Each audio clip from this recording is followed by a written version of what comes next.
desperate for time alone with Amber. He'd been in heaven for the past fortnight, cloistered aboard the Katipo with her. He utterly adored her, and had since they'd met when they were both 4 years old, and she'd pushed him over on the sand at Paihia. Admittedly, he'd cried then, but after recovering from the indignity, he'd been charmed by her, and had remained charmed ever since. Now, Kitty suspected, his infatuation had increased, fed by lust as he grew older. They had so much in common, both orphaned at a young age, and both children of Maori mothers and Pakeha fathers. No one knew who Amber's real father was. Tahi had been Kitty's uncle, the miserable and unlamented Reverend George Kelleher, whose moss-covered bones had lain undiscovered for years in a cave near Kororareka. And while Tahi felt he knew his mother, why, through Haunui's frequent stories, Amber knew very little about her birth mother. The poor mad woman had abandoned her, and as far as Amber was concerned, Kitty and Rian were her parents, and had been since they adopted her.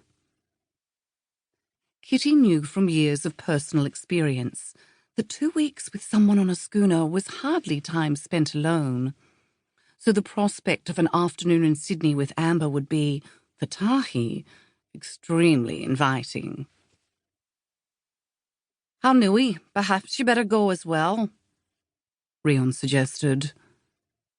Tahi hid his disappointment well, but Haunui was also aware of the massive flaming torch his mokapuna carried for Amber. "Can't. Got business, eh?" "What about Israel?" Amber asked. Haunui opened his mouth, then shut it again. "Israel?" Kitty remarked. "Do you really think he'd be suitable?" "Why not? He's tall for his age and looks older. Please, Ma, Pa," Amber added. "That's 2 chaperones. Surely that's plenty." Kitty glanced at Rian. They did get on very well, the 3 youngsters. They'd been as thick as thieves for the last fortnight, and Israel had matured a lot lately. He was no longer the scrawny, smart-mouthed, ginger-haired waif Rian had taken on as ship's boy early in 1855.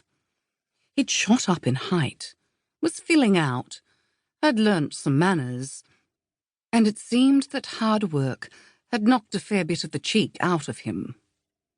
And much to Kitty's relief, it appeared that the puppy-like devotion Israel had once had for her had waned, though on occasion she worried that he'd transferred it to Amber, as he did tend to follow her around the ship like a lost soul. On the other hand, perhaps he was just lonely for company of his own age. In his eyes, the rest of the crew must seem ancient. "They're young," she said. "Go on, let them have a bit of fun."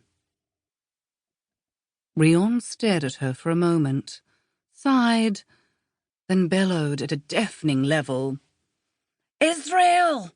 Get down here!" Israel Mitchell trotted along from the ship's stern, clearly wondering what he'd done wrong. "You and Tahi are escorting Amber into town to visit Wong Bao," Rian informed him. Israel looked delighted. "I expect you back by—" Rian opened his watch and checked the time. 5 o'clock this afternoon. You are her chaperones. Do you understand?" Behind her father's back, Amber rolled her eyes. "Yes, sir," Israel replied smartly. "Do you understand?" Rian barked at Tahi. "Yes, sir." "You do not let her out of your sight. You do not allow her to speak to anyone but Bao, and you do not go to the pub. Understand?" Vigorous nodding from Tahi and Israel.